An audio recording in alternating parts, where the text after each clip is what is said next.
Hello, everyone, and welcome to another Answer the Call, where myself and Croncy talk about Star Citizen topics each week, but also take calls from you guys. So we already have a full queue in Discord of 5 people, and I think that's where we're going to keep it. I'm keeping them on a timer this week, Croncy. I'm not going to let anybody go too long. So like around like 5 to 10 minutes, and we'll see, because I don't want the calls to be too excessive. We have a lot to get through, and I think when the calls get too crazy, then we don't get through all the topics that we want to, like kind of happened last week. So got to give people. That's CIG's fault for having so many topics to talk about, though, to be fair. That's true, and that's sort of where today's topic lies. Has Star Citizen turned a new leaf? Right, we got CitizenCon, everything's focused on gameplay. They drop Pyro a week later, or a few days later, they drop 321.1 on the PTU. They're just like bang, bang, bang, bang, bang. They're delivering things. But have they really changed? I don't know. I argued a little bit this morning. I don't feel that way. And the reason I don't feel that way is what is happening on the 17th of November. Money. So they need to sell spaceships, right? And when they need to sell spaceships, they usually want to push a patch with it. And something I've been arguing about personally, and I want to know how you feel about it, and everybody else, feel free to touch on this in your calls, is the PTU, regardless if it says E in front of it, should not have completely incomplete features, not ready for feedback. We are not. I don't feel that the backers should be A/B testers. Did this work? Did it not? I think the backers should very much be, hey, there's a few bugs with this. A little bit of feedback needed. This isn't fun. That is, and that's it.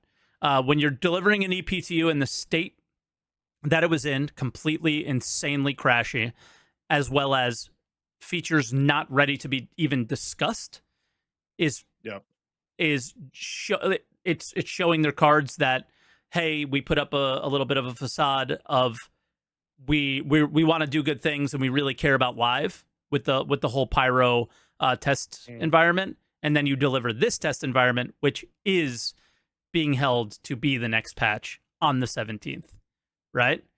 So it's sort of the AI stuff shouldn't be in the patch because that's slated for 322 still. They're just testing that in the EPTU right now. I don't know what's going on there because both the roadmap roundup and that happened on the same day. But yes, for the most part, like with the tractor beams and everything, it is supposed to be the IAE patch. So for me, it's like they've done this in the past, and this is how we got an extremely broken 320, and this is how we got some problems in 319. There's a cutoff, right, where you're like, hey, we got to go live because of game development. Oh yeah, Croncy is a bit quiet. I'm gonna bring you up, Croncy. But and I know why actually. My apologies.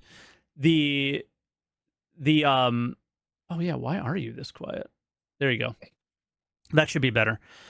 I might have turned you down by accident instead of somebody else last week. The thing that I was saying is we've been through this before, and when they have something that they need to push, live doesn't matter anymore, and it's usually when they need to push for a sale. So that sort of bothers me. So what do you think? You usually take a more positive approach, I guess. So I was wondering, am I being unreasonable? What do you think on how I'm feeling? You're not being unreasonable, I don't think, but there's certainly more to it. So I mean, the reason that they've given us Pyro and the reason they've given us even really this patch with like the AI changes is Ignore I feel Pyro. To extend that hype. I mean, can we though? I feel like that's pretty relevant for this topic. No, I'm only speaking on ePTU. I'm only speaking about 321.1 because the Pyro patch that's where they're like, that's where what they're doing I totally agree with and think is right. Hey, this is completely incomplete. We need to see load testing, all sorts of things with Pyro. This is much further out, and we're putting it in an environment that is not intended to be your next patch. And then the PTU is absolutely intended to be your next patch, and we're not even taking feedback on it, and it's 12 days away. The PTU, and Right. even in my opinion, Evocati should not be in a state where you cannot give feedback on a feature. All the features should be in. They pass their go, no go. They should be in the game. And then we should be testing them. You have QA. What is your QA for is what I don't understand. You have a QA team. Yeah. How do we get the sound on the SRV pushed out when you have a QA team? That's the part that I always struggle with and never understand. I mean, I assume a lot of those sort of ones are just like, we either don't value that bug, like, because it happens with a couple of bugs, right, over the course of different patches. It's like, we don't value that bug bad enough to not get pushed, or it is a literal result of this specific build going to PTU that bug has been caused. Yeah. And I think in either of those situations, that's fine, especially when it's just wave 1. I think that's a really important thing here. It's been wave 1. It's only been out for, 3 days? 3 days? 4 days, maybe 4 days. And so it's incredibly early days still with a whole feature that is not even supposed to be in the patch where they're testing all the AI. Mm-hmm. As far as I'm aware, the only thing that they're right now that's supposed to be for this patch, at least on roadmap and whatnot, that they're not taking feedback on was the tractor beams, and that's because they're still implementing it in the patches that we're getting right now. So it's like, why would I take feedback today if tomorrow we've got a build where the tractor beam VFX is finally working, and like that might have fixed problems anyway? I do kind of understand that. I think that's fine. However, the next bit is, IAE is in a week and a half. 12 days. Yeah. So that becomes a bit of an issue where it's like, all right, well, is there no information we could give? Is there no feedback we could give you that will still help in that time? Right?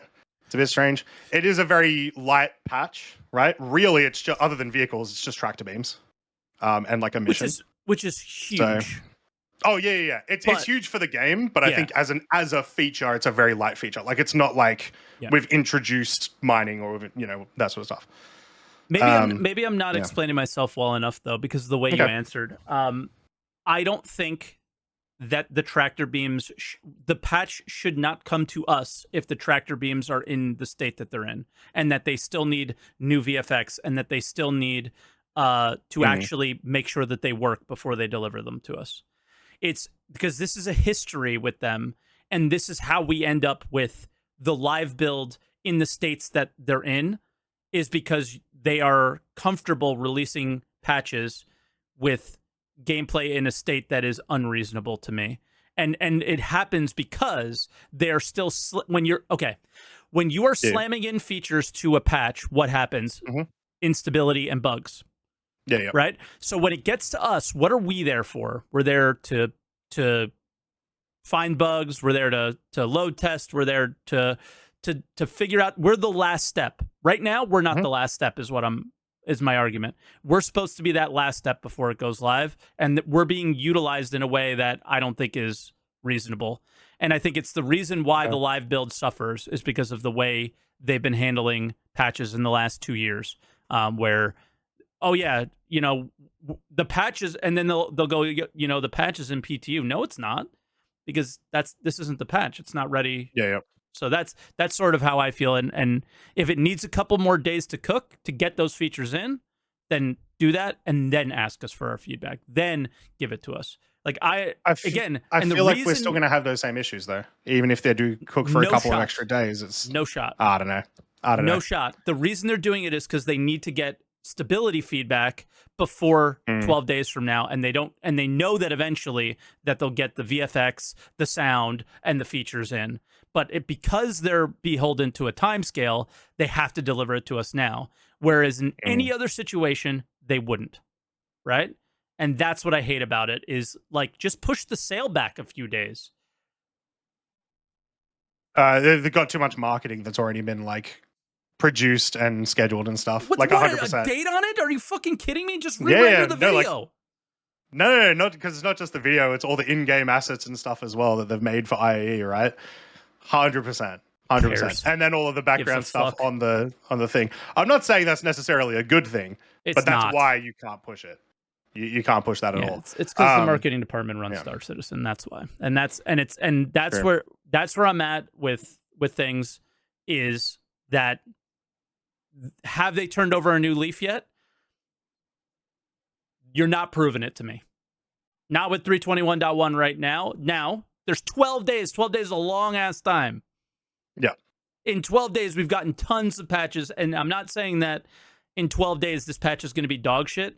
It's just it has happened. It has happened before. Yeah. Last year they did an IAE patch. Like the PTU IAE patch went out the week before Starter Citizen. Yeah. And then before IAE, sorry. Yep. And then they ended up pushing it. But once again, it didn't really have a big feature like tractor beams did. Yep. I do think big thing, once again, it has been like 3-4 days. Wave 1 PTU. Yeah, it's garbage. Every Wave 1 PTU is always garbage. Yes. But well, not everyone wave always, but most of the time. But not every Wave 1 is feature incomplete. I actually disagree. I think if we check back, I think the vast majority of them have. Although that just continues your point of them not turning over a new leaf. I think, as an example, Hull C was essentially feature not complete when it came out in the PTU. Refueling, same thing. Refueling it's a while ago. Inventory. I believe refueling was feature complete. Being broken and not being feature complete are different things. Sure. Right. What in this instance with tractor beams, other than like when they added the VFX yesterday, and the tool, what of that is not feature complete for this patch? Do you think? Essentially, what they're saying in the top part of the patch notes is like the C1 is the one that works. Everything else isn't really fully featured. So the SRV, are you able to scroll back and forth and pull things in and out? I'm not. When it is not working, with the SRV, no. Yep. Yeah. So like just general things like that. That's what I mean. Is okay. You just want those things should be there, and those are maybe a couple more days to cook to get them there, and that's it. Right. So then this patch should come out early this coming week and done. But because they're on a timeline, they can be like, all right, well, let's get these crashes fixed before IAE, and then fuck the features. And again, I wish I started out with this, is I don't think it's going to be a huge issue this time. I really don't. But it's concerning for next time. Yeah, I just don't want the history to continue to repeat itself, because you could do one thing and show, hey, guys, we did 0 content for you for the last year, and then we do one video or, a bunch of videos over 2 days of all the content that we haven't been showing you. We all get excited, and then we go back to the same behavior that we've been doing. I don't want them to do that anymore, right? Yeah. I want them to continue to be better. And that's all that is like, is this better? And I'm not arguing with you. I just want to make sure that my point's clear. And is my point unreasonable? Maybe it is. Maybe it isn't. I don't, I feel the way I do. Other people are going to feel the way they do. I don't care. It just is what it is. But but I just think that they could be better, and that's it. But yeah, I think none of I don't disagree necessarily with any of your points. Yeah. But I have different feelings towards them. Sure. Like, I don't mind that this is exactly what they're doing here, because I do think it's important to get IAE out on time when they've, fair enough, advertised it like this sort of stuff. And so making sure that a patch works in general at all is obviously going to be really important. Preferably, I would like that to, not be to the detriment of features. But when has an IAE patch been good? 2 years ago. IAE patch was great. Invictus that same year was terrible, though. And it was the worst patch of like all time. Yeah. Well, 318 was, but still. So, I mean, that's kind of that's the tough part, right? Is like, those are the ones that are rushed out, and they could delay everything else, but they can't delay those. It's just like, hey, man, if you could delay patches, you could delay ship sales. That's just kind of how I feel about it. But sure. Yeah, sure. I get your point too, obviously. But we can move on from that. Or go ahead. Yeah. Last thought. I was just gonna say, I just feel like there's so, like, you have the QA team and those responsible for pushing out the patch, and then you have all of the people that have worked on the ships, the marketing, the videos, the in-game assets for this event that is often every year, the most popular in-game event. Everyone loves IAE. They want to rent all the new ships and stuff. Absolutely. And I think it's probably more detrimental to be like, that's getting pushed back a month at this stage, right? Like if they said it now. Yeah. Okay. Fair enough. Obviously, I wish we didn't start with this because I hope we didn't turn too many people off to like, I hope I didn't just come off with like a bad attitude, which I didn't intend. But You obviously, never do, Mike. never ever, right? But a lot of stuff happened this week, and that's sort of Yes. again in regards to the title. We got Pyro, we got 321.1 with a lot of things in it. Pyro was the first thing we got. We got that about 5 days ago. Yep. How have your experiences been? Good, bad, great? I Otherwise, love it. I love it. So what do you love about it? So this was obviously the same patch that we essentially got to play at CitizenCon, but with like way more time. I mentioned to you, Mike, that when Pyro came out, if all I could do was explore new places, I would have the greatest time of my life, and that is exactly what happened. Okay. Exploring all of the new settlements, all the new points of interest. There's one that's on like Pyro 2 that's like this massive, like super weird like mining tower or whatever. It's super fun to find. It was new content lacking, but I didn't notice for about 24 hours of gameplay because it was just first day was awesome. New stuff. Yeah, you're just going to you're going to every location. You're like, wow, man, this looks absolutely incredible. And it's just everything. Every settlement, it feels like a settlement. Feels like if it was alive, it would feel alive, right? Like it just was so believable. I guess that's the best way to put it. It was super believable. All the locations were very believable. I think the one thing that pisses me off so much still, and there's nothing we could really do about it, is like I'm exploring the station here a little bit, right, in the video that we're watching, and there's so much stuff around, but you can't interact with a single thing. Right? So like while the location is selling itself so well, when you look at something and you like would be like, oh, it'd be so nice to like pick up that rag or pick up that wrench, and you can't, it's like, oh damn it takes you away from the immersion just a little bit. That is such a very tiny nitpicky little thing, but it does actually play big into that. What do you think about some of the food? None of it does anything, I've noticed. So none of it has like a toxic, like there's no negative to it yet, from what I could tell. Yeah, food's always a bit like that, where it's just like the bonuses and negatives aren't a really thing doing or aren't relevant. So hopefully one day they do a bit more, maybe like a little boost to combat or whatever it might be. Sure. They were kind of cool, but I don't play Star Citizen to eat food. I just do it when I need to. So like I saw some of the cool new assets of like the sea nuts, which are quite funny, or the vent slug that you can eat that like roams around. That one's kind of funny too. Technically, the first moving fauna in Star Citizen. Technically. But that wasn't really what I loved. But I did love the stations themselves because they felt like they each felt like proper landing zones in cities in how deep they were. But then they were all also pretty much carbon copies of each other on the inside. Which how many times have we seen that now? It's a little bit disappointing. So it was like cool, very content rich, but oh wait, I've seen this before. The biggest thing there though, and this one actually does go, like I said, I played for like 24 hours without caring about new content, is I found new content that I could grind that I would really enjoy, which is the added FPS missions in a bunch of these really interesting locations. So it's like, all right, sweet, we've got an FPS FPS mission that you can spam in a hangar or in the maintenance areas, right? And then even down on planets, if you're doing them in the big outposts, pretty big deal there too, because it's super new to be able to, I'm going to take a sniper and I'm going to shoot down from a mountain into all of these small locations. So it just felt a lot more fresh. It made that gameplay loop that I'm sure a lot of us have absolutely spammed to death, getting reputation up and whatnot. It made it feel new and fresh. So smallest change, massive difference. For sure. I'm in a place where I'm bored of it now, though. So you said that you were like, I didn't notice. How do you feel now? I gotta sneeze. I'm sorry. Yeah. You did it. I muted. I was like blindly trying to find the mute button, by the way. I'm still not bored of it. Okay. There's just so many places to explore, Yeah. even when they don't necessarily have content built into them yet, and it's just go to a place and look at it.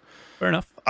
However, I do see myself getting bored at some point, right? Like, there's only so many times you can go to a planet and see, one of the 3 biomes that are there before you kind of get over it. But there's more in the system to explore eventually too. In addition, there's obviously content, like we know that there's content that's essentially been removed from Pyro, like mining, where it's like, hey, there's in the game files, there's new mining stuff, we just can't do it yet, right? That'll be big because that'll not just be new things to mine, but the implications of what that brings to mining in Pyro versus Stanton in a live environment. Yeah. So there's like, in typical Star Citizen fashion, there's a lot of promise. Well, yeah, and just touching on the mining a little bit is, we don't know for sure, but Red Monster did his mining guides for Pyro, and it was a good video. You guys should check it out if you haven't yet. But the Quantanium number is like 5% now, and it was 2-ish% in Stanton. He said he's going to look at Stanton and see if that's changed as well.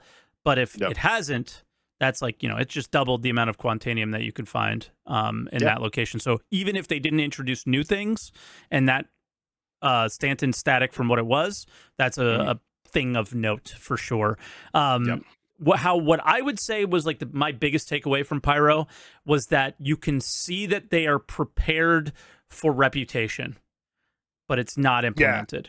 Right? They are preparing for it. Like, this is a rough and ready location. This is a Ninetales or whatever location. This is a Xenothreat location, Citizens for Pyro. They seem like they're preparing for you to choose a side. And what happens with that seems really exciting to me. But we're not there yet. And basically, I just looked at it and I just took it as a stress test. And I am not playing Pyro yet. It didn't feel Pyro. I didn't feel the pain of what it should be like to live in Pyro just yet. I think some people did, and we could touch on that in a little bit around some PvP and things like that people were getting upset about. But in general, it felt like when you talked about the food, I don't care about the food. I play the game to play the game. I look at it as, well, if this food is bad, what is good food valued here? Is it valued? Do I bring food from Stanton? Are people going to care about that? Right? And like, what are the gameplay implications for things like that? For me personally, and I mean, you can see the frame rate chugs a little bit too with with Pyro. I definitely had some frame rate problems. I'm assuming you did as well, and that I think was really depends on the location, but exactly. And I think that was really the point of the test, was to just like find some of these issues and nail down some of those problems at location wise, instead of we delivered you Pyro, sort of. Yes, you did, but we still have a long way to go to get that feel just yet.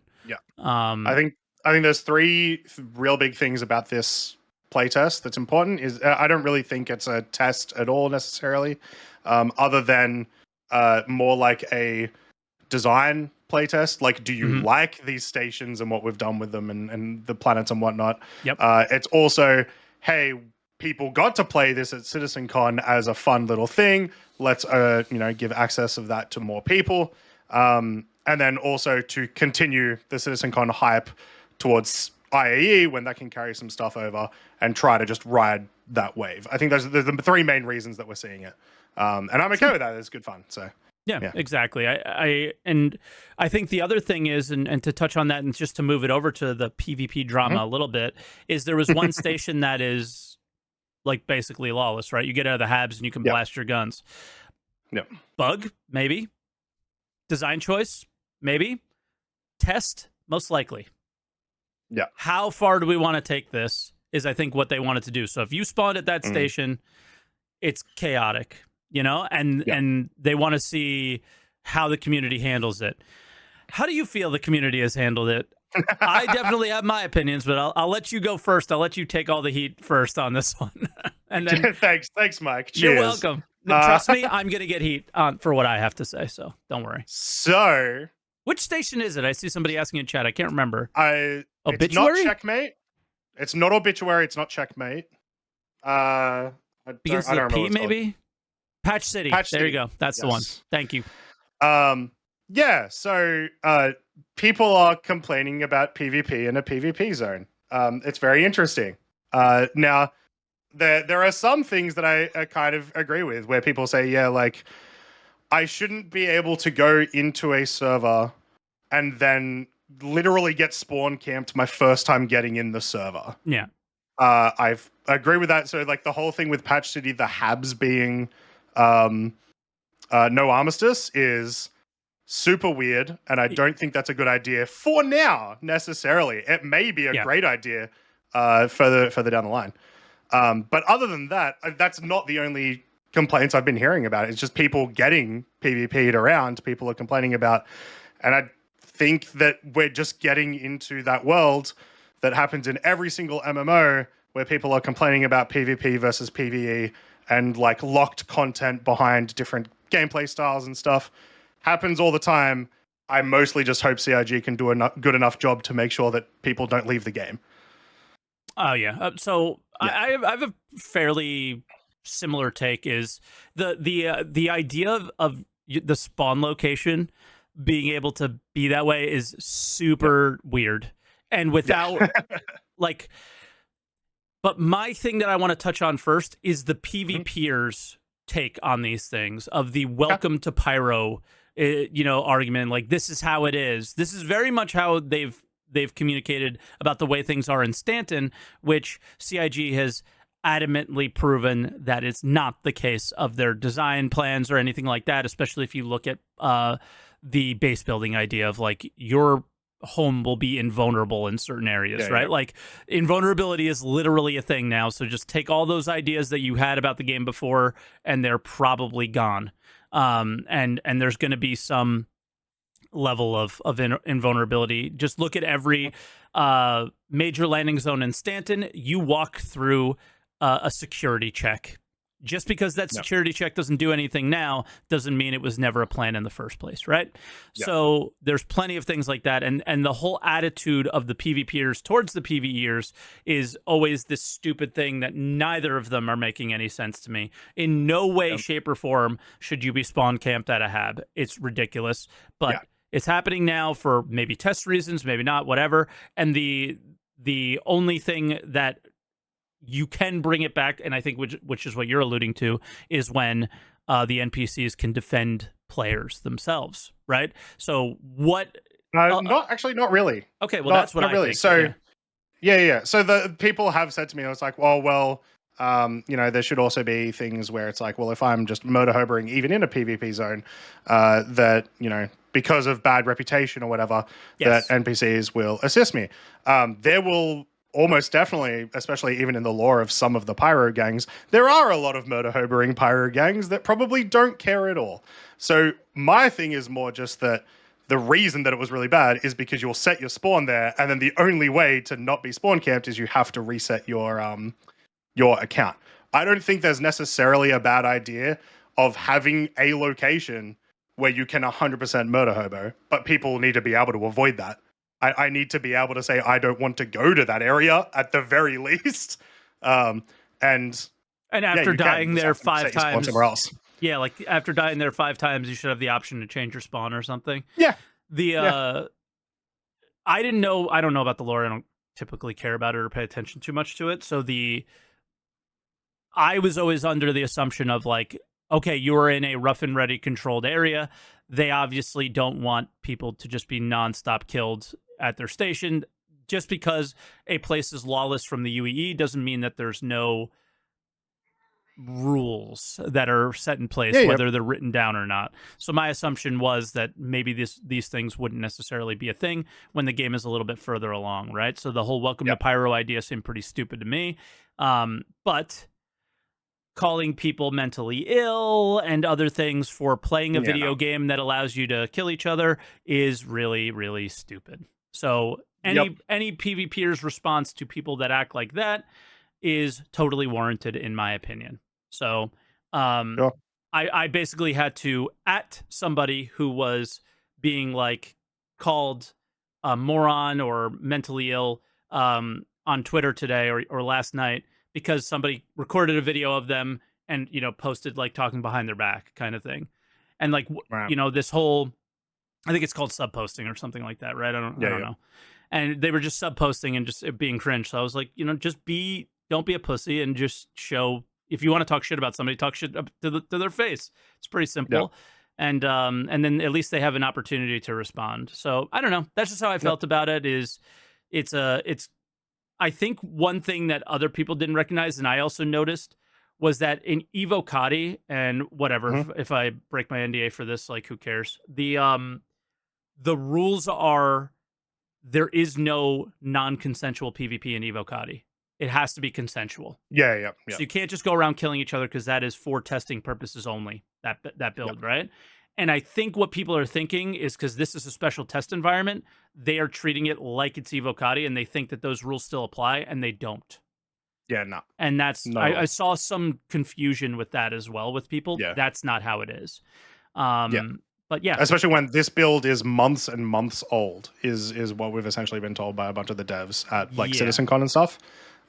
Like they're not looking for testing really. They just want you guys to enjoy the new zone and check it out.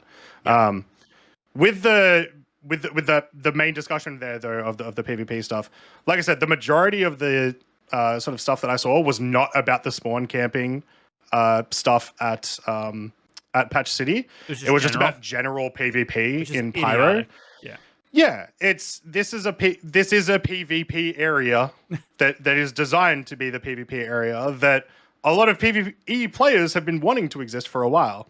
I did hear one person say, well, like in the future, there's not going to really be much incentive to go to Pyro, which we just don't really know. So like, I don't really think that's an argument. As well as, like we said, there's going to be minerals and stuff there that we're going to want to get. That's incentive for pirates to come pirate me while I'm there. Yep. But in general, yeah, guys, if you're in Pyro, expect there to be PvPers. Expect there to be people shooting on sight, especially because I don't know that you're not going to shoot me first. It's DayZ, right? Yeah. No mic, no life. Yeah. So, yeah, that one was a bit silly. Yeah, for sure. I guess since we've talked about a couple topics now, maybe it's a good idea to bring in a caller. So let's see. Yeah, let's do it. What Isaac has to say. Isaac, I believe, has been waiting since I woke up this morning. Oh, wow. Yes, it's been pretty crazy. So Isaac, can you hear me? Isaac, how you doing? Isaac. Oh, there he is. I hear. Yeah, we hear you. Yeah. How's it going, boys? Nice to meet you. Nice to meet you. Fantastic. How you doing? Not bad. So what topic do you want to start with first? Sorry if you hear background noise. I'm looking after my 2 new baby born twins. So. Oh, congratulations. Congrats. Thank you. But yeah, you start off with what you want to talk about. Whatever you want. Cool. I'll try and make it quick because I know you want to keep the times going. So turning a new leaf, you were saying about, well, obviously, have they actually turned a new leaf? Well, it appears on the surface that they have. But is that just because they've starved the sort of content this year? So then they've been able to bring out a lot of content now because they've got IE coming up. It's coming up to the end of the year. They need extra money. But it might not just be because they've done that. They've got a lot of devs coming back from Squadron 42. So we might actually see a bit more consistency with content coming out with that. Yeah. So I'm in 2 minds with it.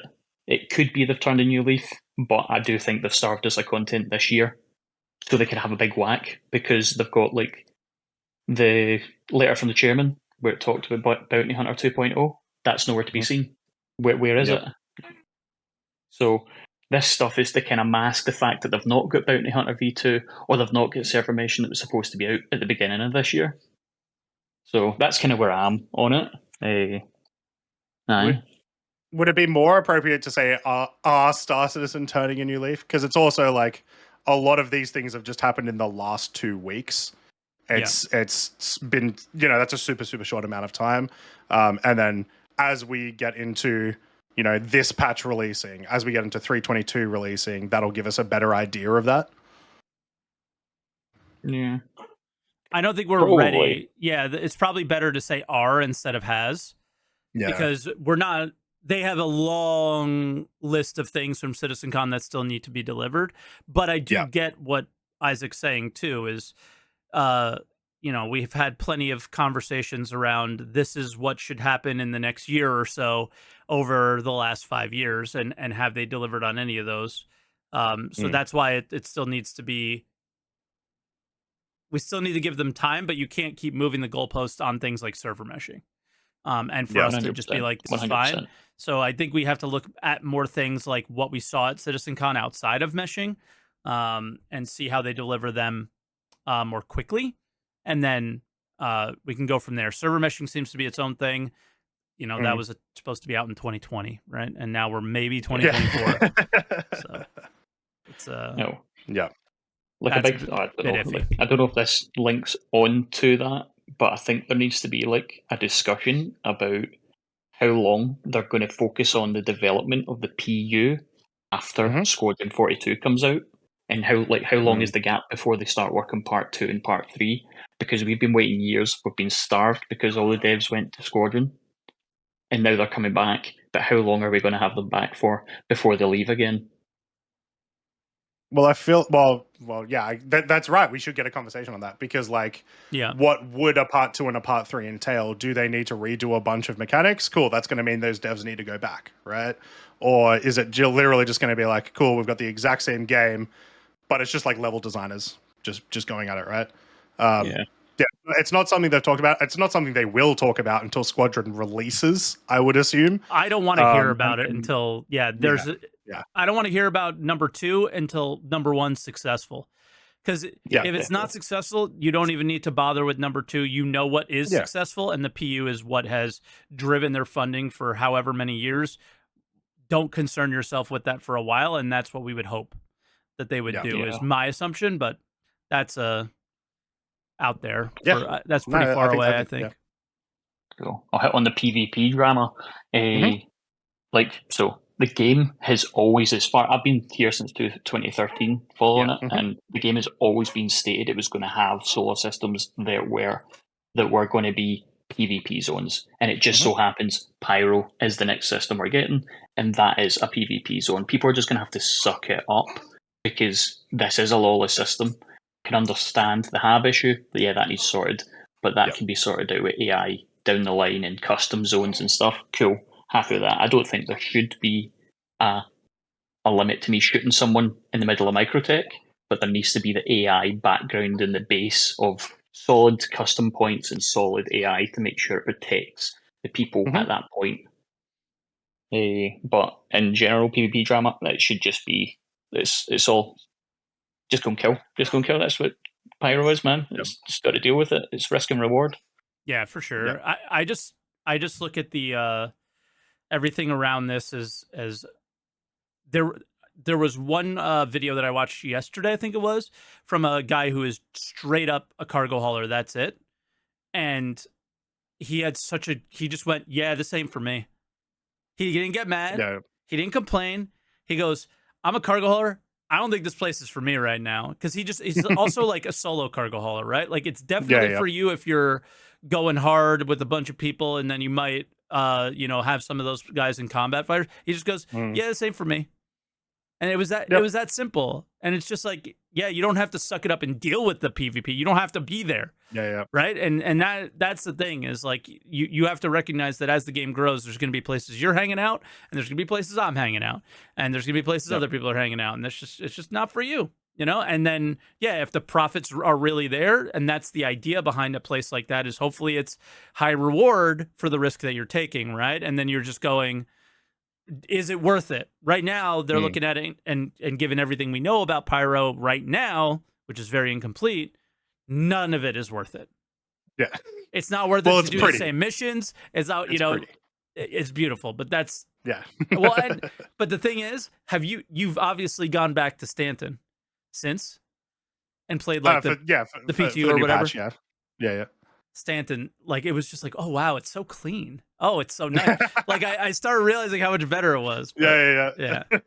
So I don't like Pyro even. Like I realized I didn't like the art style of Pyro, but I only knew that once I came back to Stanton. Yeah. So yeah. I think Pyro has brought a thing that was going to happen It has brought a conversation and arguments and stuff that were going to happen in this game at some point because we now finally have a PvP area that isn't Grimhex. Yeah. And like I said, every MMO essentially has those kinds of areas, and every MMO always also has those conversations where people want to be able to do everything with every gameplay style, but they don't realize that that inevitably makes the whole game worse because you remove risk and you remove fun and you remove, dynamic gameplay and all this sort of stuff. So as long as we can get into the stage where people aren't literally like getting extremely sweaty on like Twitter about it, then we'll be fine. And I think we'll get there. I mean, that's what Twitter's for, I thought, right? I don't know, man. My Twitter's extremely wholesome. I don't know what's going on with everyone else's. Mine's pretty good, but that random one popped up, and I was like, "Fuck this guy, man!" And he follows me too, so. I think sorry, dude. That could... Oh, go ahead. It was just to say, like, I think there's something they could bring from the Pyro. Like Pyro, there's no global chat because there's no commaries. Mm-hmm. I want to kind of see them implement part of that in Stanton. So, like this now, if you go and take down a commary, global's still up. But I want to see when you take down a commary, it takes down global chat for that area. So it means it stops people going, "Oh, jump town safe." No one wants to hear that. Just if there's no commary, you're not going to be able to find out what's happening down on the ground. Stuff, just be things like that. That'd be cool. Genuinely, I think that'd be a lot of fun. Yeah, for sure. Yeah.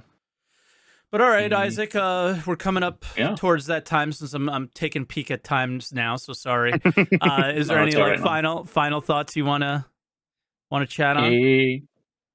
I'll hit on the last one then. The long-term viability. I know it's too long for talking this now, but long-term viability of there being no subscription. I mean, with server meshing coming up, the amount of servers that are going to be needed to facilitate server meshing is going to be huge. So they're just going to keep selling ships to not have to pay. Well, there's not going to be not only that. Yeah, the subscription model doesn't really exist for most MMOs now. The vast majority of them have moved on to cosmetics, or in the case of Black Desert Online, and hopefully not Star Citizen. Yeah. But probably, people will be able to buy ships and stuff. Yeah, I mean, we already know they're going to buy gold, and so if you can't buy ships, you'll buy gold, and it'll sell. Yeah. So I wouldn't worry about it too much. Yeah. Well, thanks very much for having me on. Great first time call and first time subscribing to you. Smashing, man. Thanks very much. All right, Isaac. Appreciate it. Cheers, Isaac. Appreciate it. Talk to you soon. Wait. Bye.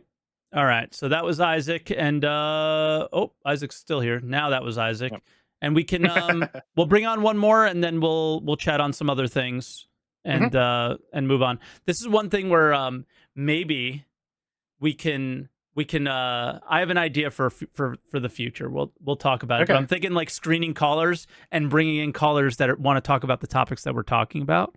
Let me know in the comments down below if you want that, right? So like we could touch on a couple topics, bring in the callers who want those topics, and then other people can wait and so on and so forth. Like very, very radio show like, but it would require a little help from mods and things like that. So maybe I can bring your mods in and my mods, and we can all work together on this one. That would be pretty cool. We'll see if we can make it work. Okay, I'll try to make it happen.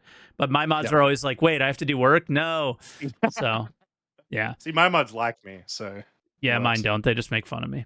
So all right, let's bring in our next caller. It's Vanquish. Vanquish, what's up, Vanquish, man? how you doing? Hey guys, how are you all?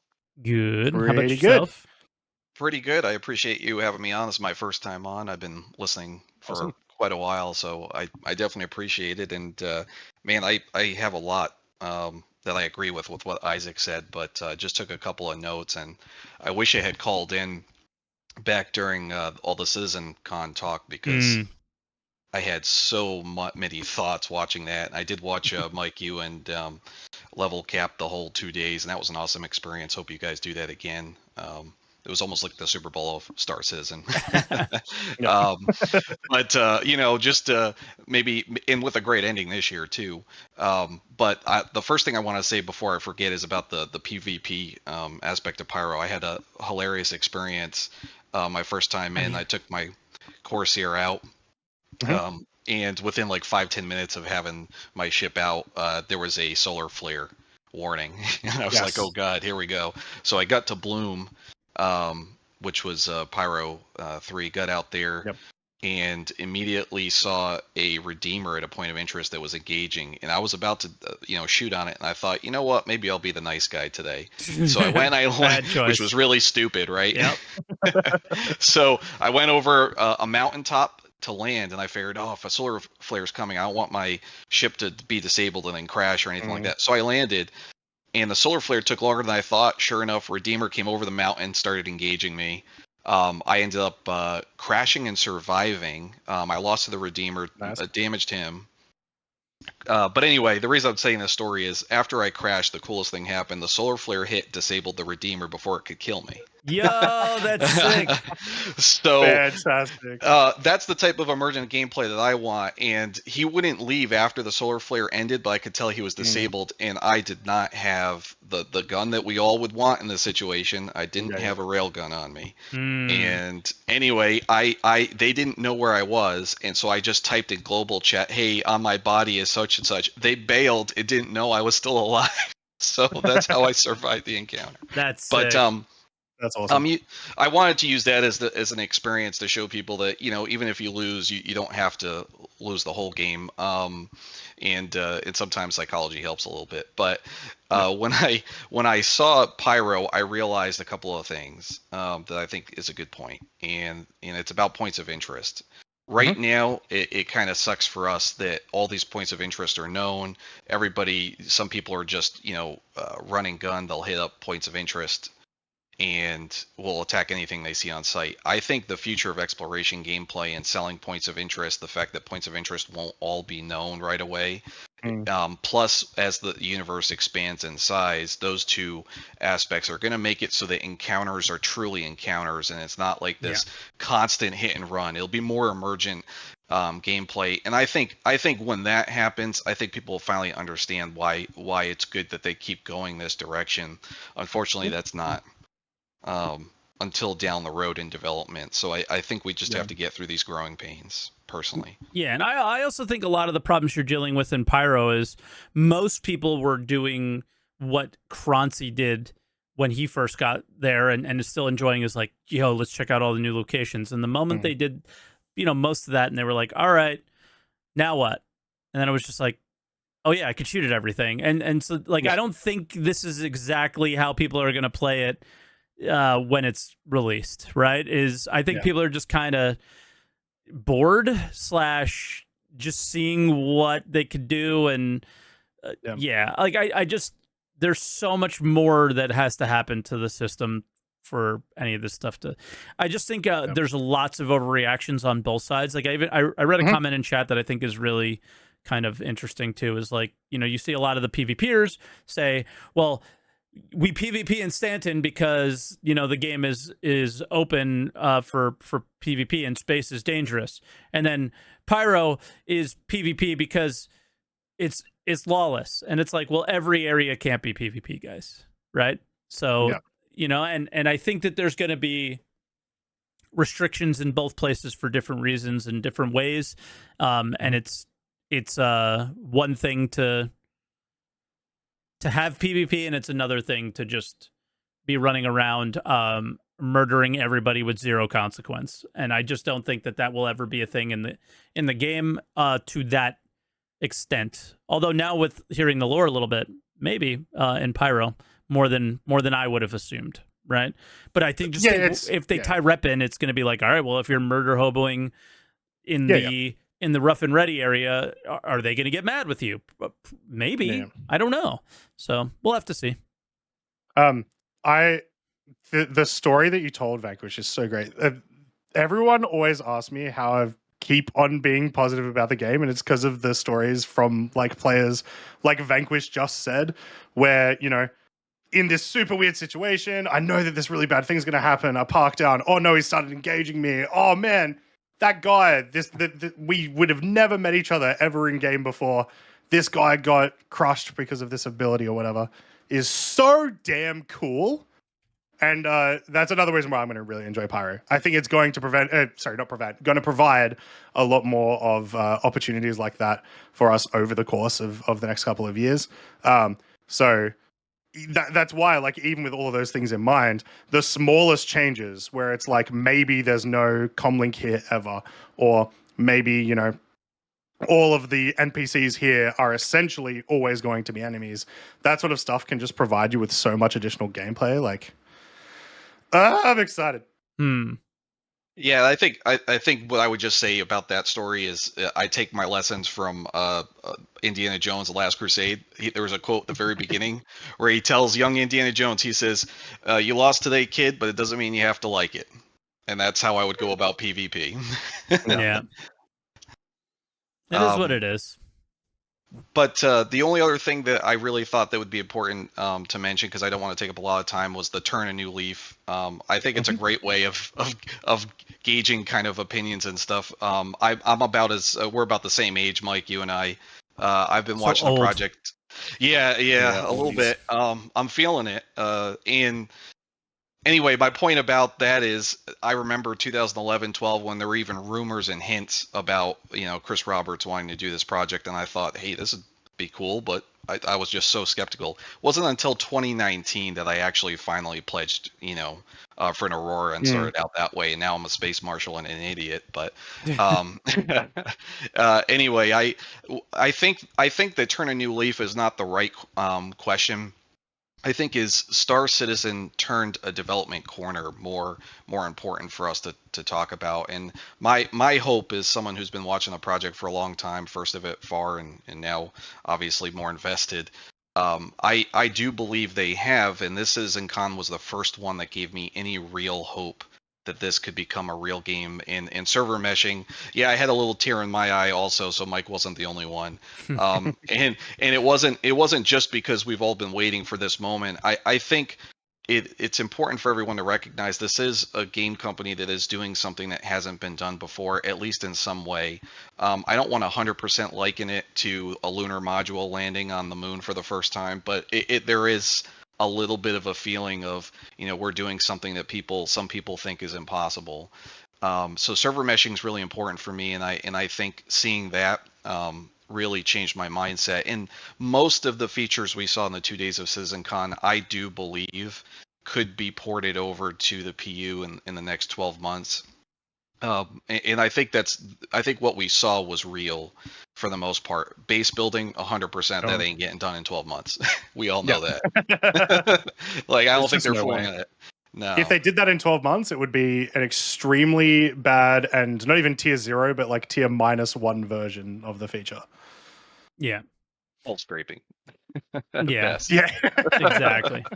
Hull scraping at its best, I think. But the yeah, it's I'm not gonna call it the fucking moon landing, okay?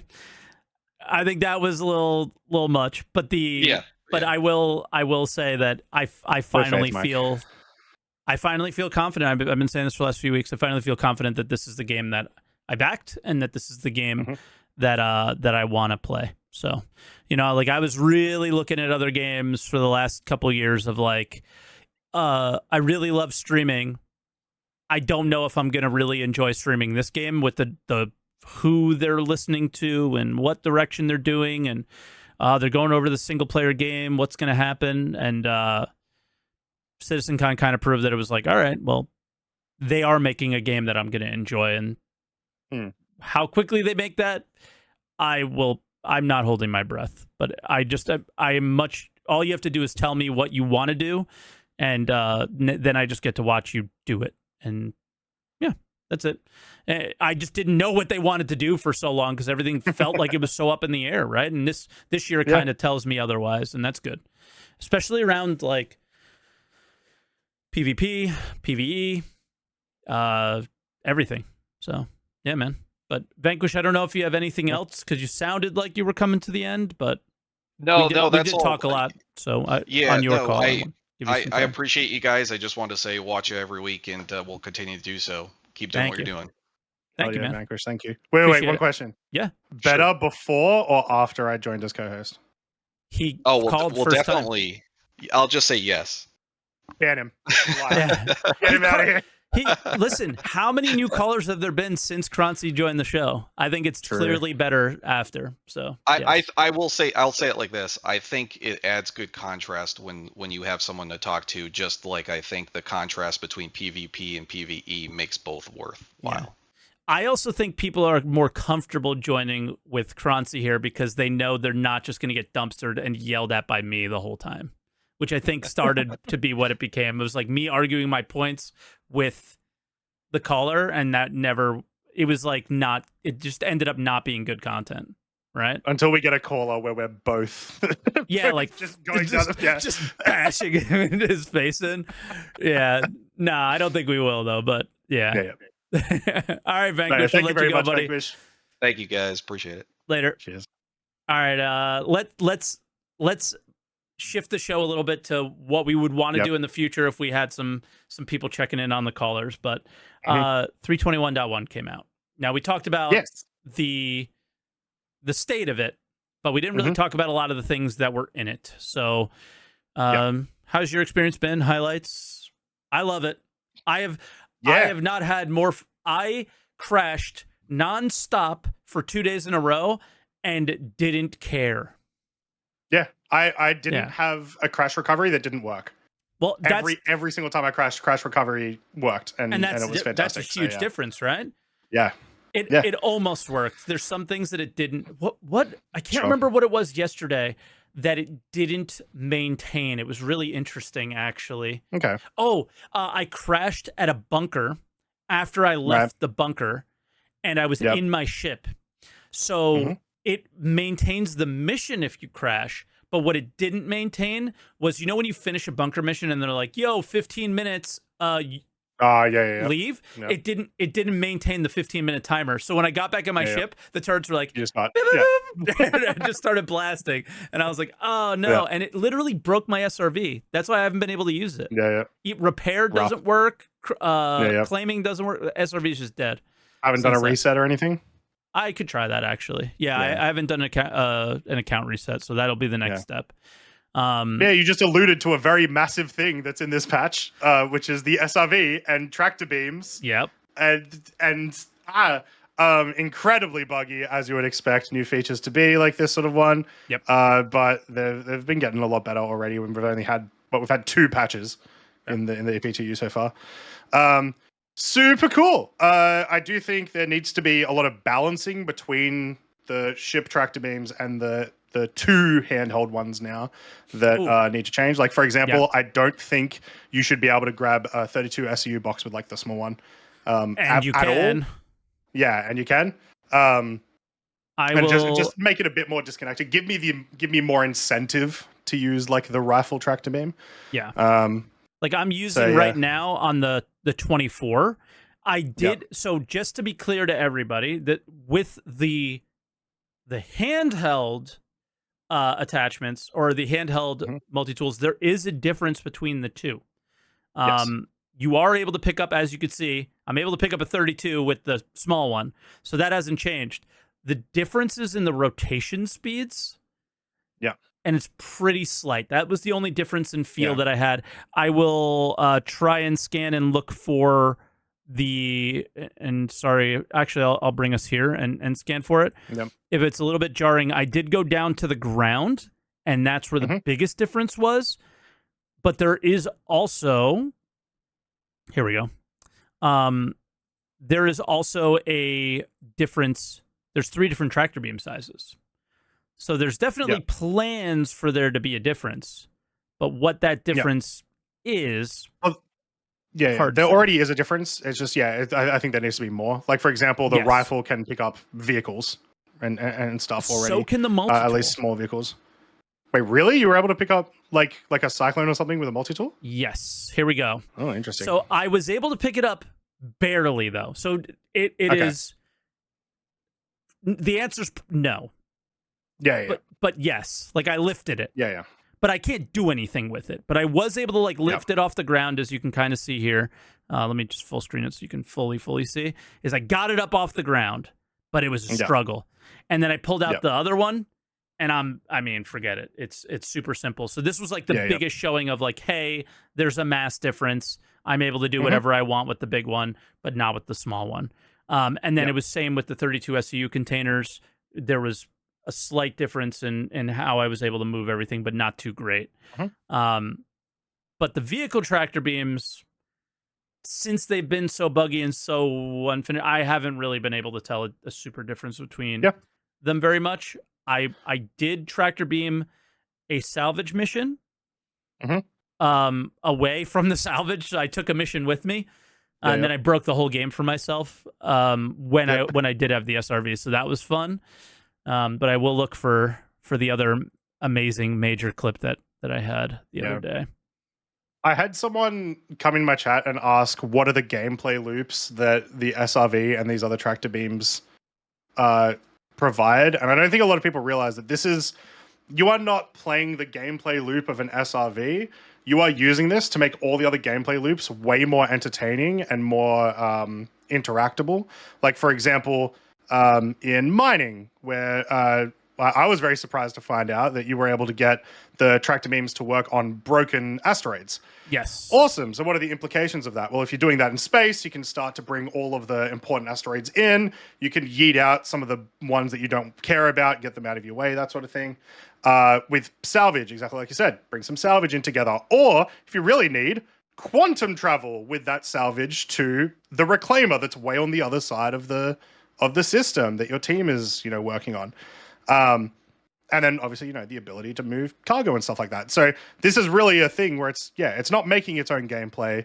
It's making so many more gameplay loops way more complete. Yeah. It's real. I mean, I was mind blown. Like right now I'm just yelling, I think.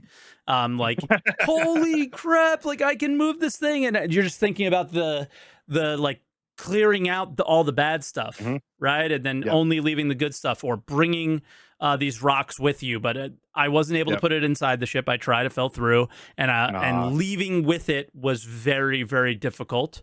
So I look at tractor beams as a sandbox tool exclusively, and but it's like a shovel or a bucket for making a sandcastle, right? It's monumental. One of the most important tools you can have is being able to move things around and things like that. So it's very, very useful. But also, if you can see, that is a player moving around a rock with a multi-tool attachment as well. Yeah. So the balancing is not there yet. No. But you can see that the gameplay is getting there, and that's great. Hopefully this gets into a stage that it is good enough for the 321.1 release. Yep. Guess we'll find out this week. Presumably they're going to go hard on patches, I would hope, because we've got a week and a half. But I will say, I want there to be a loop for this. It is so simple. It is so perfect. It's so easy. Scrapyard loops. Scrapyard loop. Is that not just an extension of salvage? Sure, but it's tractor beam exclusive. Okay. Right? So there is for me there's a loop for it, but I see I see the point you're making for sure. For me there's a loop for it that I would just love. Like I watch a lot of farming videos on YouTube. That's like one of my guilty pleasures. And there's this one kid who he's like a young kid that worked on his dad's farm but he's like super OCD. So all he's been doing over all these years is scrapping because how some people's farms are just like there's old ass tractors, broken down cars and shit all over these like huge yards that these people have. A lot of his best content is literally him throwing all the scrap in a truck, and then he brings it to the scrapyard and you see how much he makes. Yep. I want that in the game. And it's like it's not a complicated like, oh my God, we need to balance all this. Simple loop. Right. And that's sort of what I would like to see for it. Nothing crazy, pretty simple. Just bring it. And that's really it. But the implications of these tractor beams, I think, go way further than we expected. I mean, the moment I lifted up that rock, I was like, what the hell, dude? And then I went out and like, tried to move a salvage mission and just see how far I could take it. I tried to move the 890 jump in the 890 jump mission. It wouldn't let me. So I just tried to keep taking it as farther and farther and farther. But Even imagine, so like, yeah, in loops right now, where are you going to use, like, this is game changing right now for current build. Imagine like going to in Wake of Disaster and just being like, all right, that Hercules has like a crazy amount of like whatever material in it. Yeah. And I know that there's people on their way. We're just gonna take this 20 kilometers away where we can't be scanned or whatever. Yep. And we're gonna be a little bit safer in that aspect and stuff.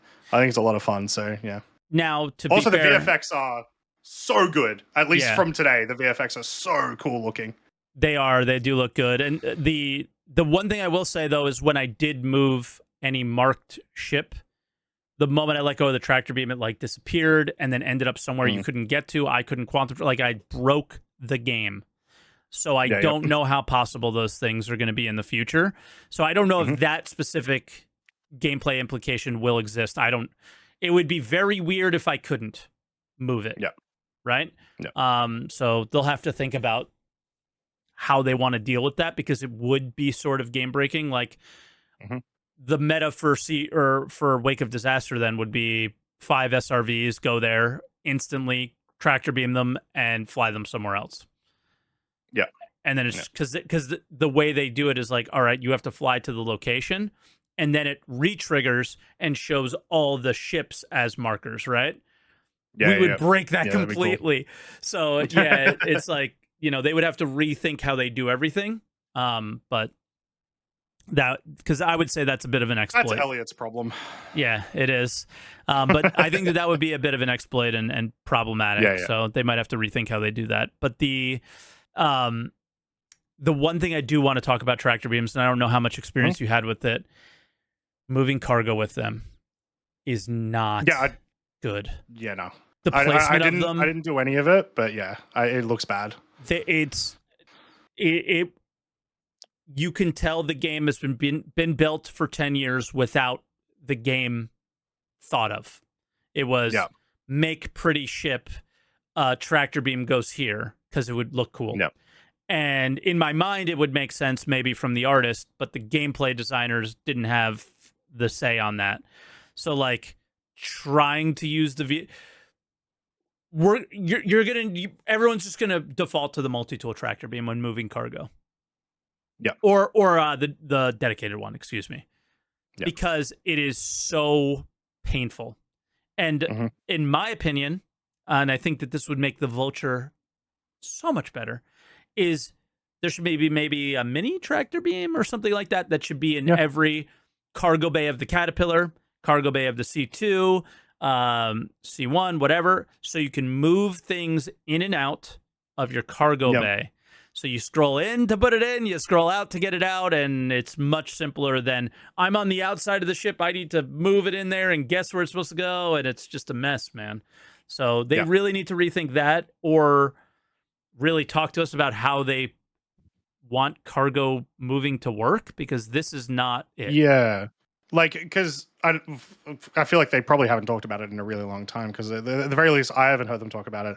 Is like, for example, why are the tractor beams on the front of the Cutlass? Well, it's like, that makes sense if you want the Cutlass to be moving cargo on and off hulls or Hercules or whatever. But when it comes to its own cargo, it's completely useless in that respect, right? Like, I'm doing it on the C1 right now. It's so scuffed. Yeah. And the Cutlass is a similarly placed tractor beam. C1's cool because you can move it forward and back if you press S, in case you guys didn't know. It's the turret itself. Yeah, the turret moves to the front and the back, which is pretty sick. Yeah. But once you do this to try to pull it out, it's all based on your vision, and it's very hard to manage. So like, how do you? It's going to become a skill to be good at this, and I don't have that skill. So maybe that's a good thing, and maybe that's a bad thing. I don't know, but I was just kind of messing with it, and I'm like, dude, this is really hard, because once you pull out, awkward. Yeah, it's super awkward. So I'd like to see that, where if you look at just the back of the Cutlass, if the tractor beam was in the back of the Cutlass, you don't have that weird POV. Or like even a further extension out, like almost like a, I don't know, like a boom mic kind of comes out of the back, and that's where the tractor beam is. Just give you that little bit extra movement. Yeah, And there it is on the Cutlass, so you can kind of see the placement there. I saw Space Cutlet also mention, I didn't know this either, I don't know if you did, but the Cutlass was supposed to have 2 tractor beams on the front of it too? Yeah, and it was that's this what whole I was thing. saying, yeah. I never, okay, sorry, I missed that, because I was probably queuing up the video, but I never knew that was a plan. I had no idea about any of that stuff. Yeah, So. that's why I was saying, like, what is there, like, what do they envision us using these tractor beams for? Is it for our own cargo, or is it to move it to for other people? Right? There you go. Yeah. There you go. Yeah, and I think we need tractor beams need the citizen con treatment, right? They really like laid out their design plans. Here's the turret moving to the front as well. If you guys haven't seen that, but the design plans of tractor beams, like how do you want us to use these? What are your intentions? Because that's the other thing is it's also hard to give feedback if you don't know what they think they're supposed to do, you know? So well, surely ISC is back this week. No shit. Yeah. Yeah, ISC. Oh, everyone was telling me ISC is back this week. Apparently, they mentioned it in like last week's This Week in Star Citizen. Do we know what it's about? Well, we don't, but I would assume, you know, we have IAE coming up, which means the one in like a week and a half is going to be about IAE. It always is. Okay. The natural, like my natural thoughts would be like, all right, cool. Well, this is a feature that's happening. So presumably it's gotta be about this. It's going to be about this. So we'll probably see that, or even on SCL. Yeah, like I think we're bound to see something about it. I don't know if they're going to tell us exactly what you just mentioned, but yeah, there is more information to come, presumably. Yeah. Also, C1, 64 SU now, which is new. And honestly, more than 64. You just need to put the cargo, bring the cargo behind you. Yeah. Yep. Yeah, you can sneak in. I heard up to 96. Which is crazy. You can pretty much get a whole extra what is it, 36 SU container in there. So, oh, this was a bit crazy. I'll show this real quick. You can I can't, but I was able to lock onto the guy's back a little bit, like their backpack. It didn't grab them and pull them. Yeah. But yeah, so there's some goofy. Oh, that'd be so good, right? If you could just be like, you are alive, but now you're not. You know, hey, you're going over there. So it would be. We'll see what happens with some of these things, but give us a grappling hook backpack that you can tractor beam. Yeah, and just throw people around with. Oh my god! Now C1. I want to talk about this a little bit. Cutlass dead, Freelancer dead. It's agile. Yeah, it's cool. It looks good. It is pancakey. So it's got 4 size 3s. Yep. The same as the colors, so it's not super weird, but yeah, it's just big and flat. But it in that like size of ship, as long as it's got enough health and enough shields for the most part, I don't really care how like paper thin it is or like how big it is or anything, because I'm mostly using it for looks. Yeah, right? And right. I mean, you will care eventually. I feel like it's just that NPCs aren't threatening enough. Yeah, like you're actually going to care about your armor or your shields one day. But right now, I think people don't pay enough attention to them because the NPCs aren't a threat. But the moment they become a threat, you're going to be like, damn, I actually need to care about these things because it's not just players that I have to worry about. Because I don't know about you, when I come across, like, if a PvPer is going after me and I'm in one of these ships, I'm QTing away or I'm dead. Right? Yeah, it's just pretty much how it goes. So why should I care about the the shields or whatever? But NPCs, maybe we're not going to be doing that. So I don't know. Yeah. It's given me one thing I mentioned to people is like, I really like the C1. It's kind of cool. I really love the Crusader design in general, and I think this is one of the better designs that they've done for like just the Spirit series. One of the better designs they've done for ships. But the C1 has made me appreciate what the Zeus might be. And so weirdly enough, it's kind of drawing me more into hype for the Zeus because it's like, well, there's a lot of similarities between the two of them, between the Zeus CL and this. It just has more cargo. Yep. So I like them a lot more. I've never really liked the look of the regular Freelancer. Love the Max though, and I've never really liked the Cutlass. This one appeals to me for sure. I've always loved the Cutlass, but this one is drawing me away from the Cutlass. Yeah, so I like the C1 a lot. Yeah, it's just cool looking, and I like the tractor beam and everything. I know the Cutlass has it too, but yeah. It was funny going into the back of the C1 and being like, oh my god, guys, we got to check out the C1. Oh, of course it looks like the A1 with a hole. Like, yeah. What else would it look like? Exactly. Like, it's nothing. Once you've seen the A1, you've seen the C1 as well. Yeah, the U1 obviously will be the big difference, right? But we haven't really had anything like that just yet. I guess the last thing on 321 would be, I don't know if you guys know, but combat logging, like whatever exploits there were still for that, seem pretty much cleared up. So if you tested 321.1 at all, sometimes you would get a little message and say like server locked or something. Yeah, it's like unable to change server at this time, something like that. Yes. So basically it's like you're in this server. Yep. That's where you are. Because people, I think, were changing regions to combat log. So you can combat log and be like, hey, you're still going to be there. But if you change regions, then it would be like, whoop, and you just disappear from the server you were on. Now you can't do that. And yeah, I was trying to change regions to fix bugs and it wouldn't let me. That's sort of the problem. So a little bit detrimental, but yes. That's one of the things that I was like, are we ready for that yet though? I don't know, maybe. But yeah. And then there is one more thing that's being tested in 321.1, but isn't for 321.1. It's for Do you know currently that for for 322. Yeah, it got put in the roadmap roundup this week. Yeah, that's right. For 322. Right. And then they released the patch the same day, but it was in 321.1. So presumably that's why it's in the EPTU and it's like a weird test thing. Could be. But the main thing is 2 weird test things at once, and maybe my whole diatribe at the beginning was pointless. Well, yeah, like the tech preview's there, so they can't and then they have 2 tech previews essentially. Maybe. Yeah. So maybe my whole thing at the beginning was a waste of time. We lost all our viewers from me complaining. No. We rage baited people into comments. Oh yes, because people actually watch hate videos. That's my favorite thing. Yeah. They don't, guys. They don't. But no, the AI behaviors are in the patch, and they were working better for me today, but they're not working well because every server is like 6 server FPS. Nothing's really working. Yeah, I haven't seen them yet.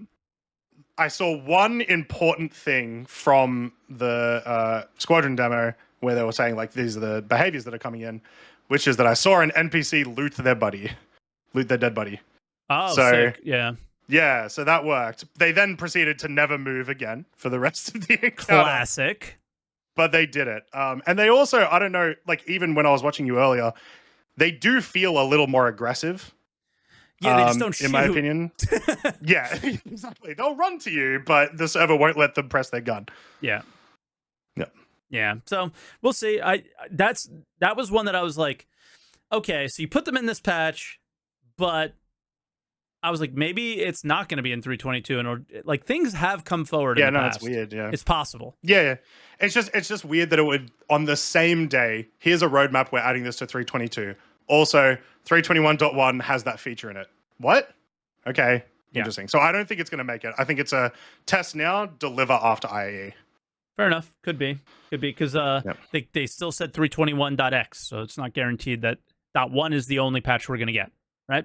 Yeah, could be at 321.2, could be 322, could be anything. They could call 321.2 322, and they've done that before, right? So it could be any of those things. You wanna go to some more callers now, since we've taken a little breather from it? Yeah, sounds good. Let's bring in Science. If I can find my mouse, there we go. Science, how up, man? you doing? I'm doing good. You hear me all right? Sure yes, can. I'm going to turn you up a little bit, but you're good. I'll do it on my end. Okay. Yeah, sorry, I just had to pause the stream there so I don't hear you twice. I'm a little off the rocker now because I had like 3 things to say in the last topic, and then you changed it 321.1 for me, and I haven't tried it yet. You can go back. You can go back. We'll deal with the future later. It's just the format of us taking a break and talking about something else before we get to you. Feel free to talk about whatever you want. I mean, one thing that does sort of ties into what you said, Croncy, about the tractor beams affecting every other point of gameplay reminded me of something that I was thinking about before when we're talking about like the PvP zones versus PvE zones. One of the things that Star Citizen is maybe not unique, but what it's good at that not very many other games do is it has separate parts of the game for different people. You don't need to play all of Star Citizen to enjoy it. You can just play one small part of it. You can be like, oh, I'm just in it for the ship combat, I'm in it for the FPS, or I'm just a cargo hauler. Yep. But what makes those types of games great, at least in my opinion, but I think it really excels, is when those different gameplay aspects that people can play independently interact with each other, and you get asymmetric gameplay but still playing together. And so when people talk about the PvP and PvE, excuse me, I feel like a lot of them like, oh, you can just do this, or you can do this. You like either you stay in the PvE zones or stay in the PvP zones if you want. What I'm hoping for is we get stuff where you get PvE players like the cargo hauler who looked at Pyro and said, not for me, but they have interactions where they're getting their PvE through Pyro, and then PvP can maybe target them, but Sig needs to look at that interaction and make sure that someone who wants a more PvE experience can enjoy that interaction in a PvE way, while the PvP players can do the same. Because the thing is, it doesn't need to be that like the cargo hauler is now doing the same thing as the PvPers who are hunting it. If you can design it where it's now he's doing something defensive, like I don't know, example, like, okay, now this make it so quantum interdictions are on a timer where instead of him having to outrun the quantum the quantum disruption field, he now just needs to survive long enough that he can get out. So now it's a survival game for him and a hunting game for the other players. And so it's an asymmetric gameplay that may be more amenable to the cargo hauler than straight up just a combat, a dogfight. But they're both getting a good experience, even though they're looking for different things. Does that make sense? Sort of, and it made a lot more sense at towards the end. But because I was, science, just for clarity, is in my org, and one of the best things that we've ever done was group up with piracy orgs and allow them to do the PvP and we do the PvE. So they'll pirate somebody and then we'll loot the containers and we'll split the money, right? And that's where I thought you were going initially. CIG doesn't have to do anything. Little things with like orgs 2.0 or party stuff and some things that they've sort of been doing, to make those less complicated, make grouping up together less complicated. But we've had some incredible experiences where the PvPers handle the PvP and the cargo haulers handle the cargo. It's just a matter of you maybe suspending belief a little bit, which is something that we always do when we play, is just be like, this would be the best way to do it, but we're going to do it this way because we think it'll be more fun or something like that. But the idea of going, hey, the most profit is in Pyro, I would like to experience that. Well, offer something to somebody who's willing to do the stuff that you're not willing to do, right? And that's, for me, the way, that's an MMO. Is when there's a struggle, figure out a way to overcome that struggle, but you have to do it with other people. Because another thing I was thinking of was, we're talking about how the tractor beams affect other gameplay. One of the more interesting things I found when we were playing it together in Oregon, I can't remember if you were there, Mike, but one time we had like a down C2, like full of gold or whatever, that they were like, hey, here it is, and we get there and it's crashed onto like microtech into some trees somewhere, and figuring out and we're like figuring out where to actually land our caterpillar took a minute. And like I think I got there first, and I'm like, all right, here's a zone, like here's a good landing zone for you where we can still pick up the stuff. And then since the C2 was upside down and busted, like some of the boxes were still in its cargo grade or inside the wreck, but getting into it was difficult. And like at one point, I think I was in the back ramp of someone's Cutlass, like tractoring things out. Like it was a very unique experience because it wasn't generated through the mission maker, where it's just based off of these rules and this set of RNG. It was generated in-game off of in-game physics, and so it was truly unique. And as much as Elliot may hate me for saying this, and if he sees this, I'm sorry, but the contract system they have while it's good for like the basic mission set, I hope that they design more loops to work outside of it and work more organically within the game's like physics, essentially, because that's where you get the truly unique and emerging gameplay. That's way more satisfying, in my opinion. Yeah, for sure. For sure. I can't disagree with that. Yeah. I don't know, Science, anything else you want to touch on? Just coming in here spitting good points. What the hell? Yeah. How much time I got left? A couple minutes. I did talk a lot on you. So I wasn't able to make the last ATC, and so I haven't been able to talk since I was in the waiting room for the sitcon. One thing I found, because I was able to come off the sitcon high real quick, because towards the end of it, I tried to get in with my buddy to look at the A1, since I've got the C1, we're going to preview it, and going from watching the gameplay in sitcon to then playing the game was like, okay, nope, it's still CIG. There's still a lot of work to be done. We're not there yet. So it was a really sobering experience for me. But the other thing that I found a little disappointing about sitcon was, like they had like, hey, here's all these orgs that we absolutely love that are a huge part of our game, when there's still, like, I've heard no talk about what they intend to actually put in the game to help org gameplay. And to specify, for me, there's a difference between group gameplay and org gameplay. Group gameplay is you log on with a few buddies and you're working together kind of, in game at that moment. And so like the new feature of being able to sell group members trade goods and whatnot, that's group gameplay. And that's good. And that's part of org gameplay. But org gameplay is like, this is a larger group, which you may not even like know all of them, but you still work together and interact with each other, even as different people are offline. And so like the shared accounts, shared ships, to me would be huge, so that you could have something like, hey, here's the org Carrick that's just kind of here that anyone can use or spawn. And so you actually are working together towards a goal as an org and growing the org, not just, oh, hey, this is org gameplay because it takes like 5 people. Like, to me, those are two different things.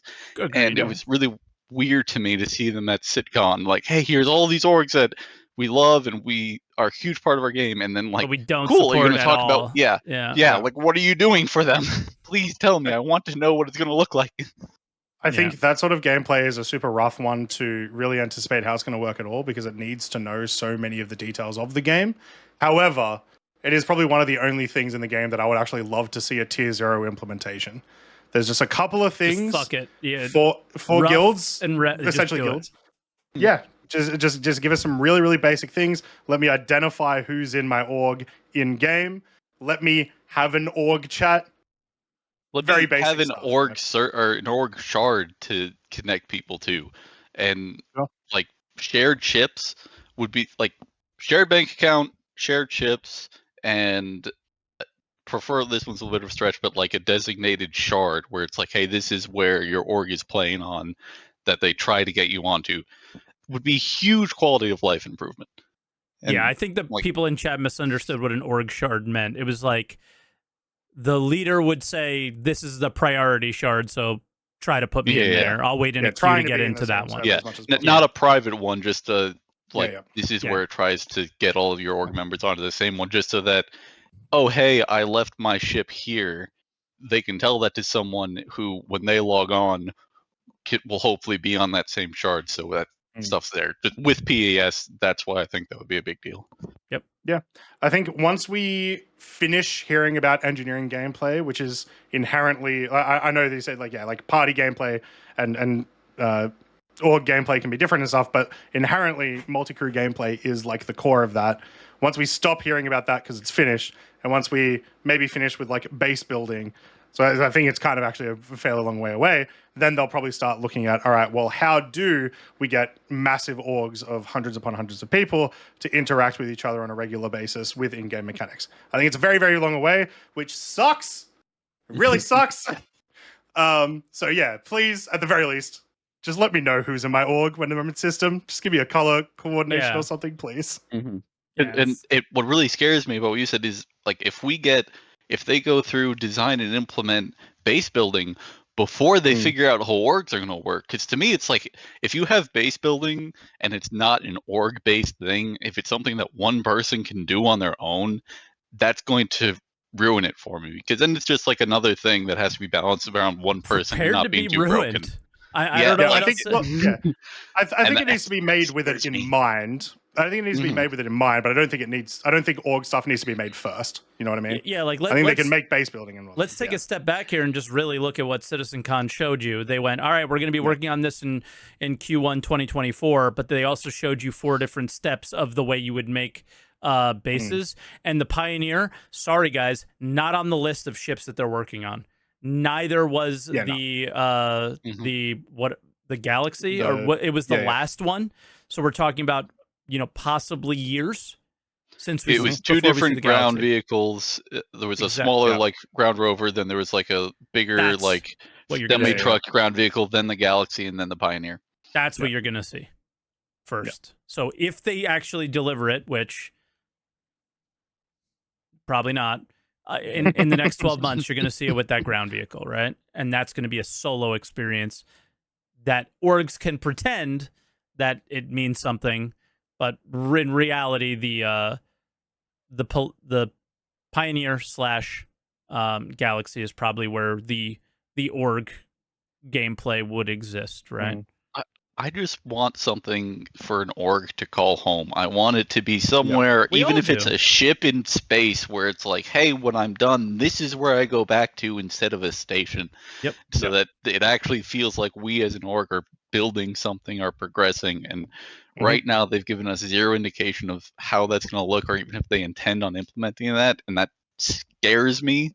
And I just want something to alleviate those fears. Well, the problem with that, as a quick one, is just that we don't, as single players, really have, like solo players, we don't really have much in the way of progressing towards things other than ship purchasing, and that's it, right? So we really do have to get that down first before we figure out, all right, cool, well, where does the larger, more scalable version of that come with, orgs? Well, so a small counterpoint to that. So right now, we don't progress much as the single players, with the exception of like, we get more money so we can buy things and interact with the. I don't want to say in-game economy. That's not a solo player problem, right? But my point being is, so the characters, when they get things, it's usually just by buying them. Whereas with an org, what you can do is, because you have enough, you can pool resources. And if we had, a shared org inventory. Oh yeah, that was the other thing, is they've shown persistent hangars on the cooler. We're gonna get org hangars. That would be huge, because it's like, hey, if we go out and like, oh cool, I found a bunch of this rifle. Let me put in this inventory that then my org can pull out of. Then it would feel like the org is doing more. Because like right now, we've got our like weapon sales and whatnot, but I got to ping someone who has access to the weapons account to then get it to them. It's a whole mess. And everything is through like Alpha UEC transfer, which is taxed for no reason. To I feel like that needs to be a 0% thing, at least if it's. That would be a cool org thing. Hey, if you send money to people in your org, you don't have to pay that 5% or whatever. Yeah. Because it's like, oh, you're interacting with other players, we're going to punish you for that. And it's like, well, as much as I acknowledge they need to have UEC syncs, like that's not a good way of doing it. Yeah. But all right, I mean, I think we've gone on and possibly got off topic pretty heavily as well. So Science, we'll let you go, and I'll see you on the org stuff. See you. Yeah, have a good one. Later, brother. Thank you. All right. I don't know. I got one other thing that we could talk about before we go on to the last two, is that Siege is coming in a couple hours. Yeah, I'm very disappointed. I'm not going to get to play it today. But with the way that the servers are going, I don't think anyone else is going to get to play it either. Yeah. So. Well, there was an announcement just now I saw in chat that Waka said that they're going to do another hotfix for the crashes. Okay. Yeah. So it's got about an hour. It's not the crashes that I feel like are the problem, though. It's the bad server ticks. Yeah. And like if you're going to try to test AI, if everyone's on a 5 server let's FPS, test AI, and all of our servers are at 5. It makes no sense. So agreed. Not much to touch on. That might fix some of the stuff. You never know. The only thing I want to see with Siege is one of the other things they talked about was like, how people were always rushing ahead. That's what I hated about Siege. Apparently they worked some things in for that. So I want to see how that works. So I'll test it tonight sometime, but I don't care about the FPS AI because I imagine, like you said, they won't work very well. So, all right, I'm going to take two more callers, so we'll go to Foghorn. Hello, Foghorn. How you doing? Hey. What up? How do you hear me? Perfect. Yeah, you sound good. Fantastic. Your guys' voices aren't breaking through my volume gate? No. Okay, cool. All right, awesome. Yeah, so I completely missed everything. What are we talking about again? I'm kidding. EVE Online. Yeah. You like it? Yeah, Good EVE game? Online. Excellent. EVE Online. Yeah. Well, there's a train wreck. Oh yeah. Oh, don't say that to Croncy. So hey, Croncy, welcome to joining SaltEMike on all of that. That's thank you. You're glad to see you. I've called in to answer the call once before, a million years ago, before Mikey went full time. So yeah, it's been great to have you here, and Mike, great to see you again, brother. As always. Yep. Hello from Tampa. Hello.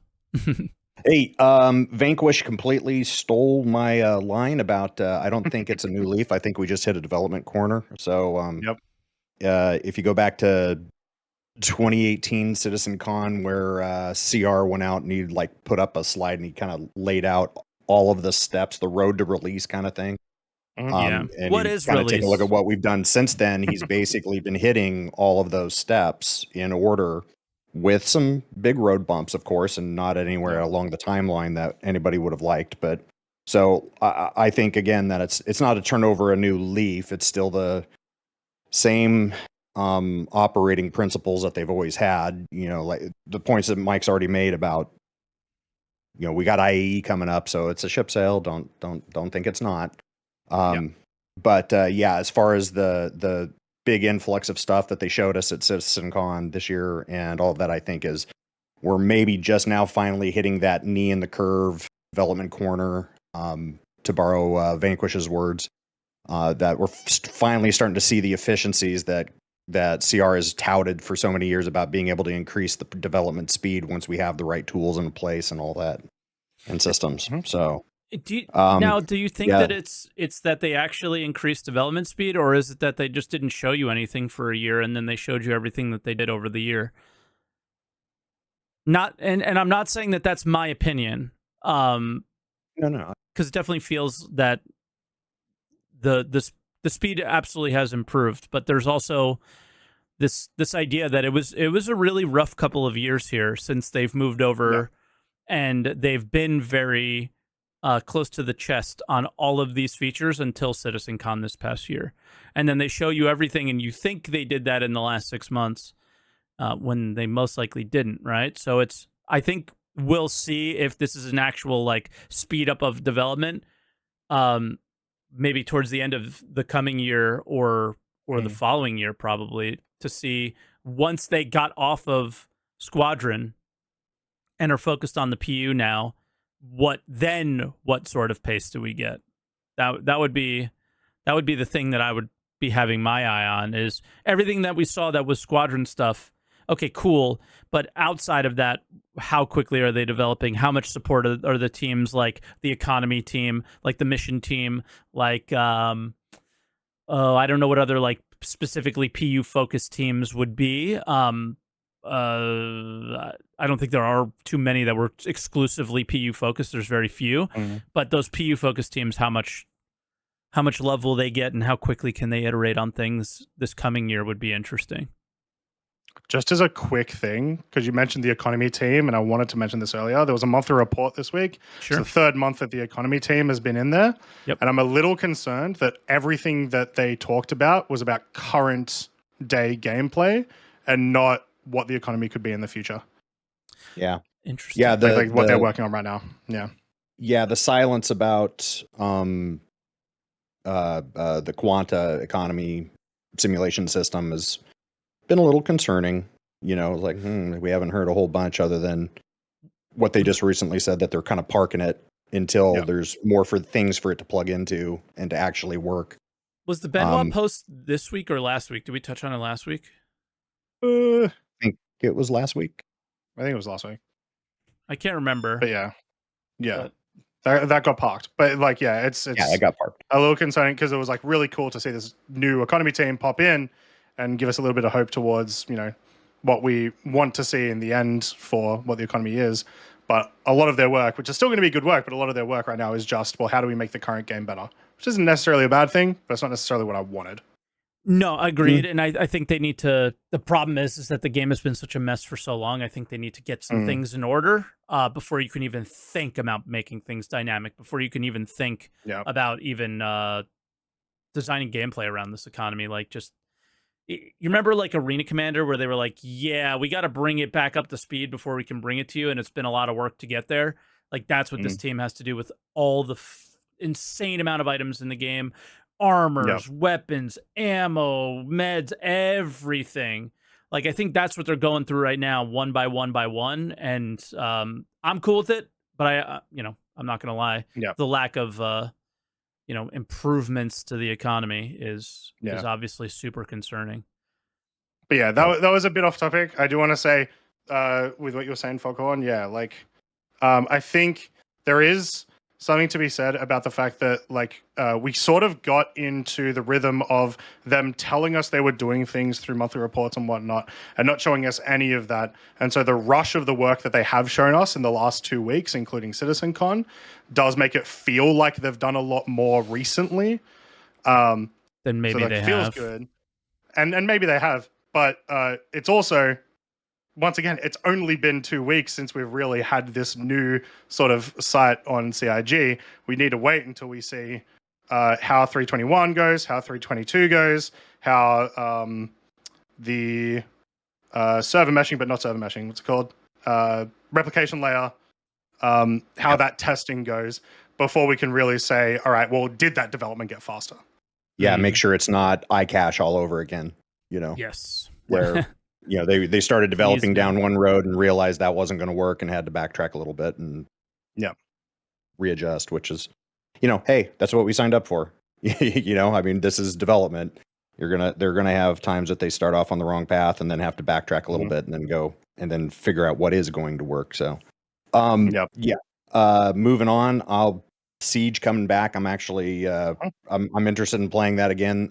Even though it was as super busted as it was back in the day, I actually really liked the idea of it and thought, hey, if they can ever get some of these bugs worked out, really looking forward to playing it. So I'm with you there, Mike.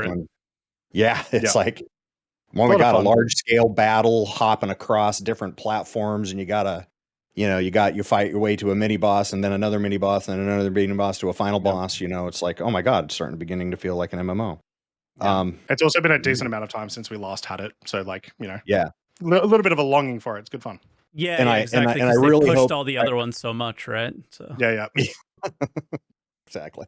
But I'm also very interested in seeing how they fixed, air quotes, fixed the ability of orgs or just groups of players being able to go pre-position themselves at all of the different lieutenants and just at the start of the mission, hey, we can we completed Siege of Orison in 11 minutes flat, so world record. And it's just like, stop. Okay, that's not what they intended, but interesting to see how they fix that. So a whole bunch of pretty much a lot of the stuff that the other folks have been saying I'm in violent agreement with, so I won't belabor that here. But you did say something very I thought was exceptionally poignant about specifically on the tractor beam on the back of the C2, and that the game designers didn't have a say on that, is kind of what you said, and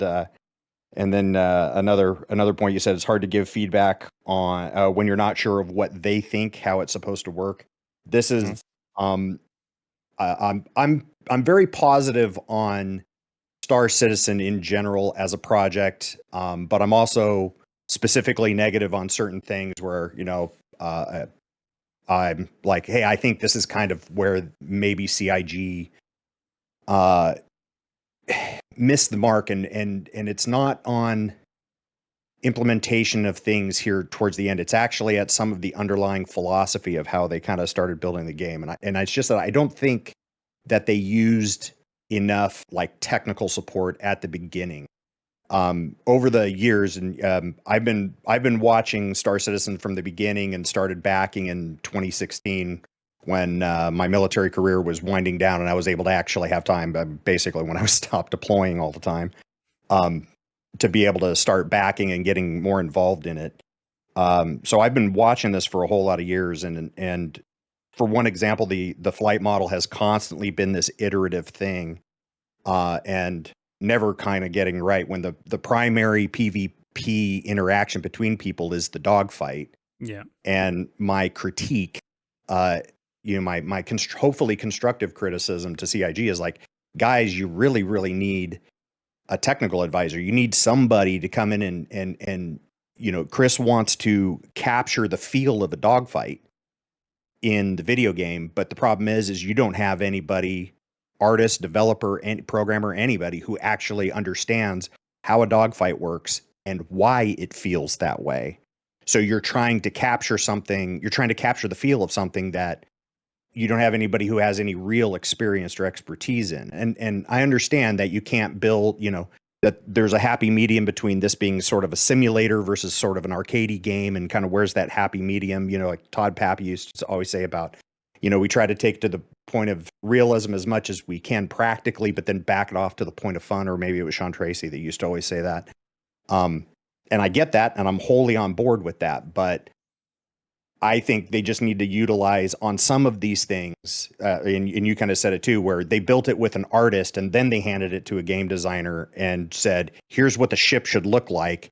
Now you're the poor SOB who has to make it work, instead of maybe having those guys working together a little bit earlier, or perhaps like in the case of some like the flight model and dogfighting and how HUDs are designed and how cockpits are designed and why they're designed that way in the real world, getting a little bit of technical advice. Not saying they have to follow it verbatim, just saying get some technical advice so you know why cockpits are designed the way they are, why you don't have a bunch of red lights on in a cockpit. Go climb in the Vanguard cockpit. Why I've got 3 red lights on? Am I on fire? What's going on? Am I out of fuel? Is the gear not coming down? Why are there red lights? Oh, they're there just because they're pretty. Okay. That's maybe get a little technical. Yeah, I think so, because it's, if they're labeled, I don't know. I play video games, so I don't really concern with all that stuff. I mean, that was gonna be my point. I don't think they necessarily need to do that because it is a video game. They're not trying to create actual dogfights. They're trying to create cinematic dogfights, trying to make you feel like it's a cool dogfight, not a real dogfight. You know what I mean? But the problem is, go look at the credits of both Top Gun movies and tell me how many Lieutenant Commander so and so, Commander so and so, Lieutenant so and so are in there. Get it. You know what I'm saying? It's like if you want to capture the feel of something, you probably need to talk to some of those guys, and not just once at a Bar Citizen for 5 minutes. It's sick stuff. There's no feel of dogfight. Like it was fucked from the beginning, and like exactly. And if that's your point, it was fucked from the beginning, and I agree. And then we're done, because it's off topic, and I'm already getting the text from the wife. Like, and I want to get our last caller in, so I don't want to cut you off, but I have to in that case. No, you're not cutting me off, dude. I'm finished. Thank you very much for having me on. I appreciate you. You're welcome, Foghorn, and I'm sorry. Nope, don't be sorry a bit. I feel good. Good. Appreciate you, man. Awesome. Have a good one. All right. Yeah, I didn't want to do that, but I felt like I had to, just because it was not, it was on what we were talking about, but not quite. Yeah. Once we got onto the colors of the buttons, I was like, okay, too sim for me, but I get his. Hudson, how you doing? What up, Hudson? Hey, how's it going? Good. You're our last one. If you don't mind, I will do my best to not get in your way, but try to keep it as short as you can. Okay. Oh, okay. I'll try. Not that I have much to add to this conversation since I'm still relatively new. It's all good. That's what you have to add, most likely. Yeah. New players are always people I like to listen to the most, is how they're perceiving everything. Well, I I tried some pyro not too long, well, yesterday or Mhm. whatever, and I'm not too familiar with the pyro lore specifically, but I was just kind of wondering what if they had some sort of kind of like call it like GTA rep, like the original GTA rep for like the different factions. And if you were had negative rep with them, then those factions would be particularly hostile towards you, and then you wouldn't be allowed Yep. on their stations. That's what Yeah, it they feels like they're going. That's it feels like they're yeah. setting up for that, right? And that's what they talked about at CitizenCon 2 weeks ago, about how essentially how pirate reputation, well, not just pirate reputation, but reputation is going to work. But all of their examples were using the context of pyro and the gangs. We already do know through the lore, a lot of the gangs are not very friendly with each other, as you would expect in a system full of warring gangs. So it is very likely that's going to be the case. And they have even already implemented locations that you can still get into those stations that you don't go past Sneakily. NPCs who are going to snipe you immediately, sort of thing. So a lot of that's going to happen. I don't know if it's going to happen soon, but it is going to happen. Yeah.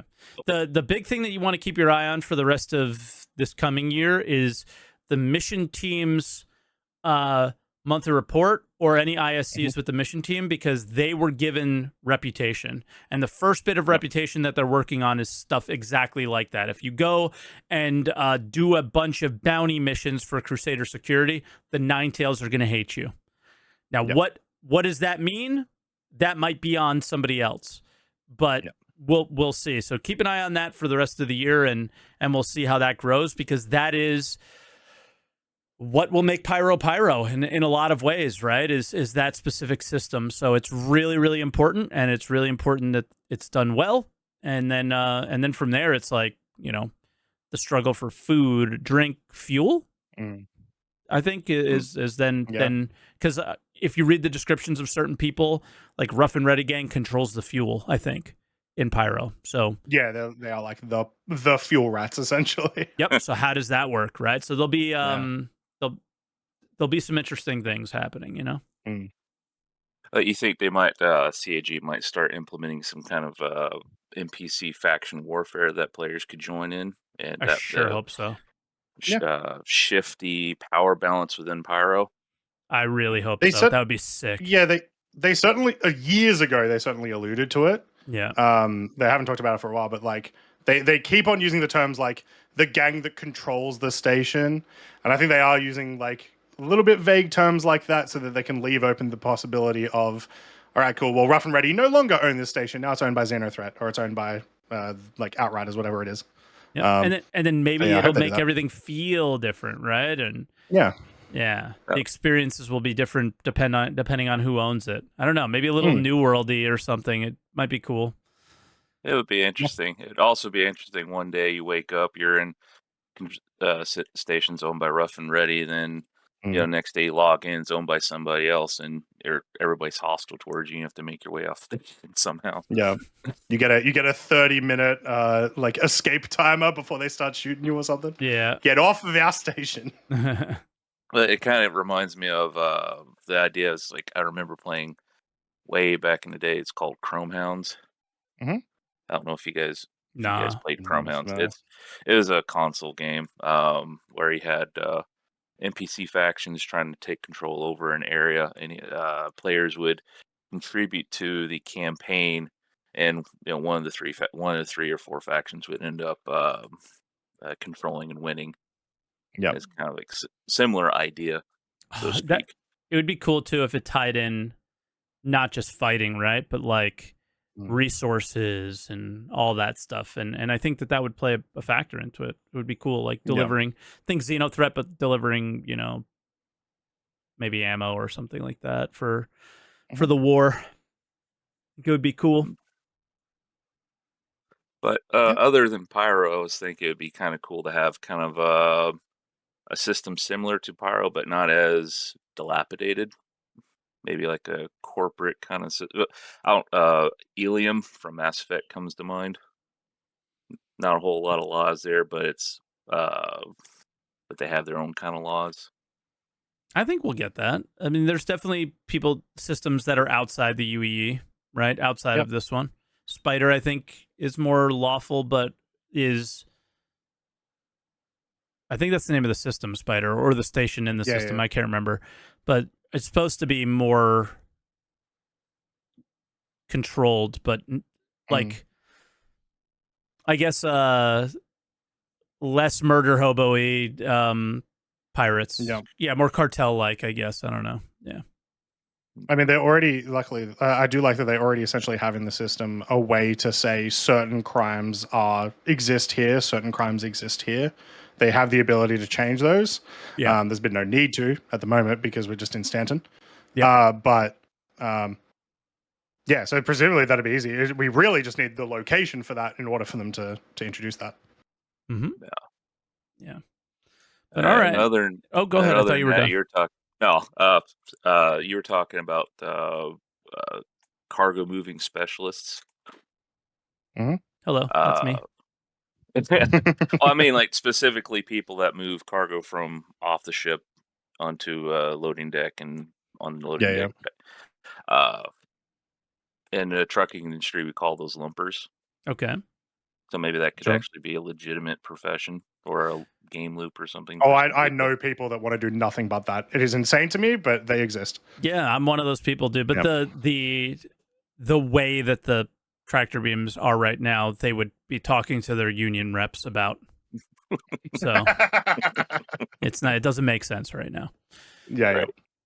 So yeah, that's the thing. You just wouldn't be using the ship tractor beams, and you would default to one of the two handheld ones when it comes to moving boxes for right now, and that's not a good thing. You're going to want to adjust that to. You're not going to want to work on something like ship tractor beams and have nobody use them, right? So in order for us to use them, they got to make sense. And right now, the locations of them are not making any sense for some of the ships, of course. Yeah. Well, at least until they start implementing those box movers that they showcased at SitCon. Yeah, but you still got to take them off the ship to put them on there, right? So yeah. You can't. Unfortunately, you can't fly one of those in space. Well, I mean, new ship coming straight to flyable. Right. Well, if you get like a big enough ship, say like the C2 or whatever, you can bring it on ship and. Yeah. But yeah, I get what you're talking about though. Yeah. Well, hopefully they would just be like sitting on there on your ship, right? Is more what you're saying. Mm-hmm. You just the cargo is always on that, and that's all you're interacting with. Yeah. Right.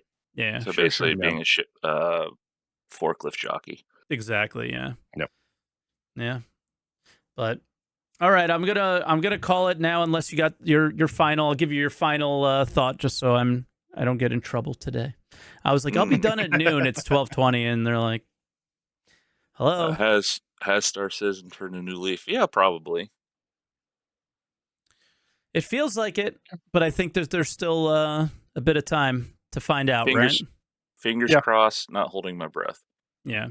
I just don't like what I'm seeing in 321.1. So let's see. They got 12 days to prove to me that they really want to turn a new leaf, because the timing of everything and the way it's come in, it feels like the same old guys. Feels like the same old crew doing the same old things, delivering broken things, but ship sales are always coming on time, right? So, yeah. But all right, Hudson, we'll let you go, and me and Croncy will say goodbye to everybody. But thank you for calling in, and I apologize we didn't give you as much time as I would have liked to.